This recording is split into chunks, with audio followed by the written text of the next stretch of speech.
دستگاه CNC قالب شم توسط مهندس رئیسی.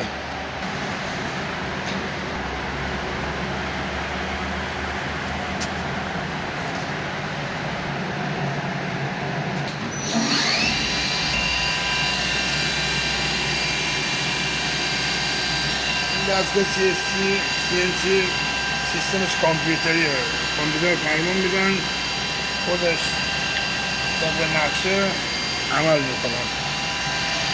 قالب آلومینیومی، قالب شم، همین شم هایی که برای مرده ها روشن میکنن یا روزهای خاص.